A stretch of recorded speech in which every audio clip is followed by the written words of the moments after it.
Johann Sebastian Bach. Can I go to my locker? You can't handle any more of my puns? Alex,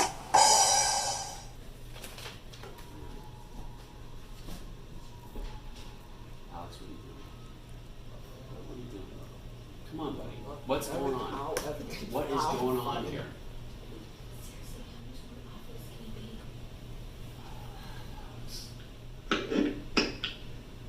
Announcement, listen. Attention all staff, attention all staff. There is free pizza in the cafeteria. I repeat, there is free pizza in the cafeteria. Get it while you can. It's first come, first serve. Thank you. Or I'll be back.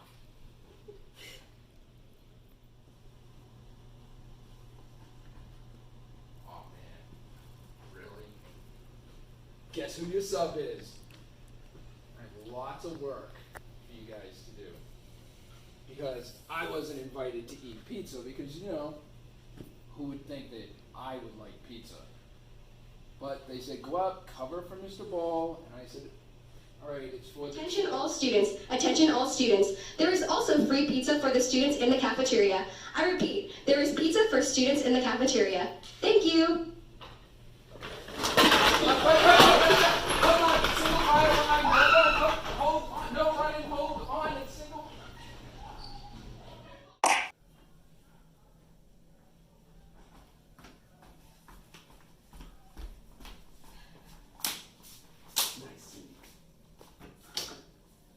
So, guys, do we even have a plan?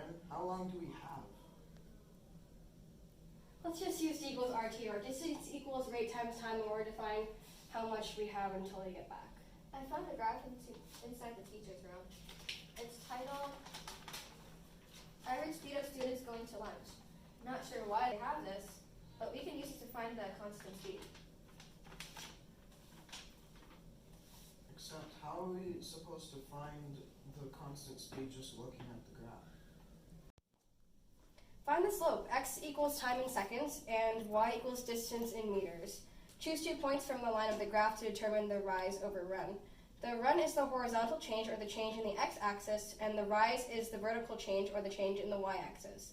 Now you just simply count up how many units up the point is and how far over the point is, and divide the units up by the units over. The rise is up 20, and the run is over 5. That means that the unit rate is 20 over 5, or 4 over 1, so that would be 4 meters per second. You can also find the slope by using 2 given points on the coordinate plane. So let's use 10, 40, and 5, 20. So using the given coordinates, we can use the equation m equals y2 minus y1 over x2 minus x1.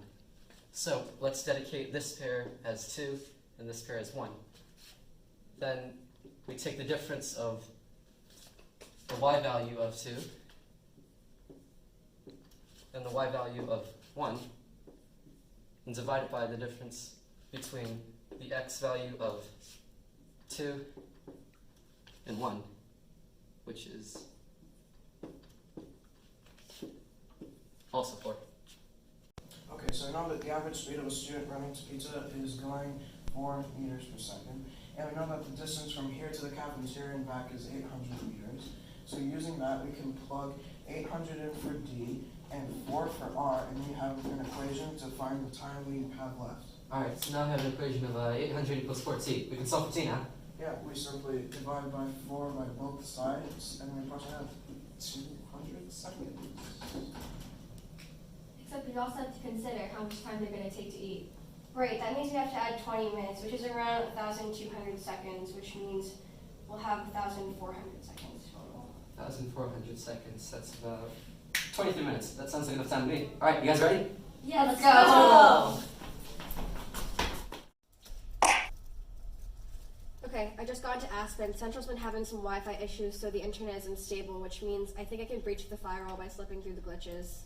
I found an irregularity in TestNav, and once I get through, I can install the bug into the computer lab's router so that the assessment system rebounds. They have a surprise waiting for them. One last click, and I'm in. Okay, I've made it past the firewall. Now I have access to the grades of all the students at CMS. One thing's for sure, we'll have the best test averages in the entire state. Pretty sure all of Aspen's scores have reset now to 100 averages in all classes. Hey, just noticed that Aspen also has the phone numbers of everybody in the school too. Are you thinking what I'm thinking? I'll go get the iPad and start putting in the inputs for the robocalls. Soon we'll have everybody's phones going off while MCAS is going on. We have around 10 minutes. That should be enough time. Sounds good. Oh yeah, here are some song recommendations.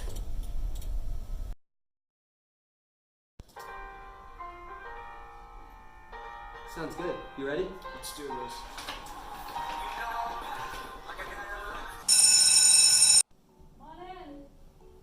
Good morning.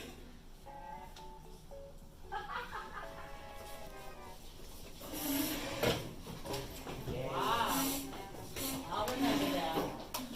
All right, today's lesson is going to be the vertical motion model.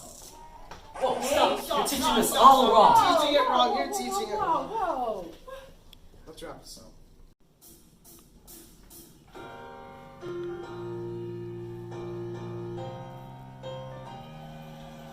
Find the height in relation to Relation to an object thrown at a given speed given speed. in relation to the time progressed.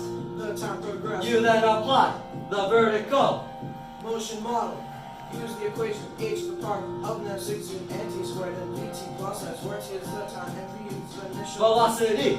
Now plug in chug to calculate the time it takes to drop the mic. You gotta insert the height at which you hold the mic in your hand. Then trace the h with 0. That represents the floor. So when you gather negative 16 t squared on one side to stand, dividing side by 16. Need I say no more? Then you finish off when you find the square root.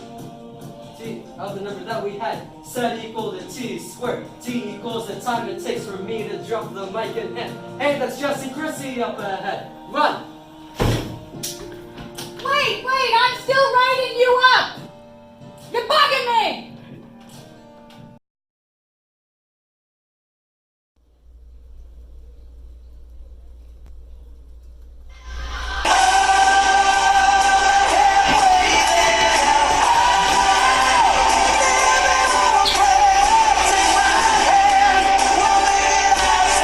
Guys, wait for me!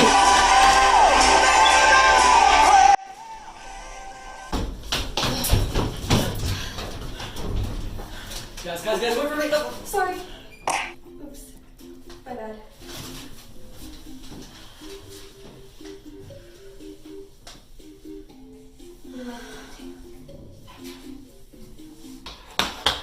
Hey, no running in the hallway. Hey, did you know that Robert E. Lee was voted most likely to succeed in his high school yearbook? Robert E. Lee went to the military academy at West Point.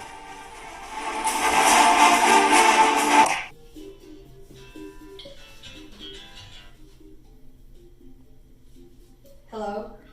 What are you guys leaving behind? Sorry. Whatever. Alright, so anyways, I've been running. Apparently they've locked down all the exits except for the one across from the gym. Okay. So you're gonna have to calculate the distance it takes to get from the entrance to the gym and to the exit. Okay, what are the dimensions? Alright, so the gym is 96.5 feet by 72 feet. Okay. Okay, so what do we do now?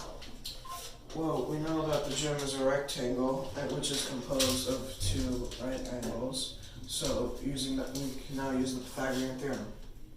Okay, so that means it's a squared plus b squared equals c squared. If a is 96.5 and then b is 72, we just square each one and then plug in check to find the c. Sounds about right. Okay.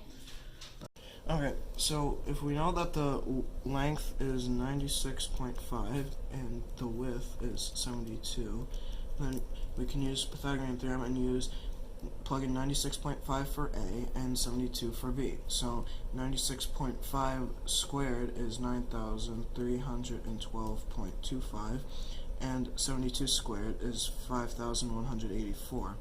And when you add that, you get 14,496.25. The square root of 14,496.25 is approximately 120.4 feet, while going the length at the right angle would be 14,496.25, so therefore going across the gym is quicker and would be more effective. This is session 1 of Mathematics Nav testing at Central Middle School. You may begin when you press the start button in the middle of your screen.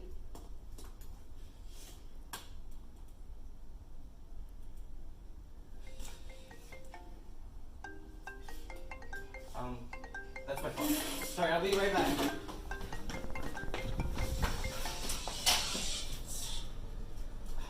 That's much better. Huh?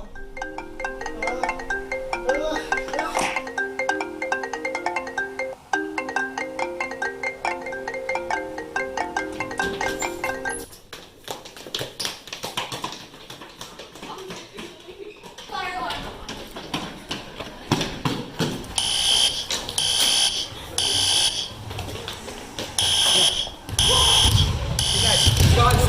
I'm a fireball.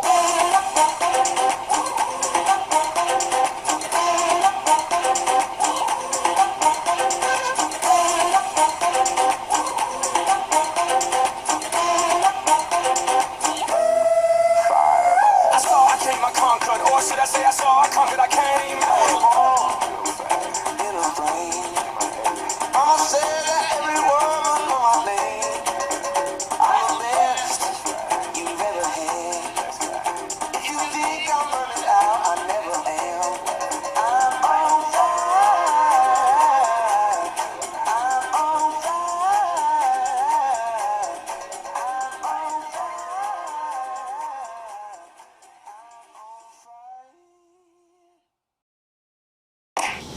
Yo, I failed all my classes. Take a look. Dude, what do you mean? You passed and got 100 in all your classes. I'm the one failing all my classes. What do you mean? You have 100 in all your classes. Look, it says right there. No, I don't. Wait, I do. No. I do.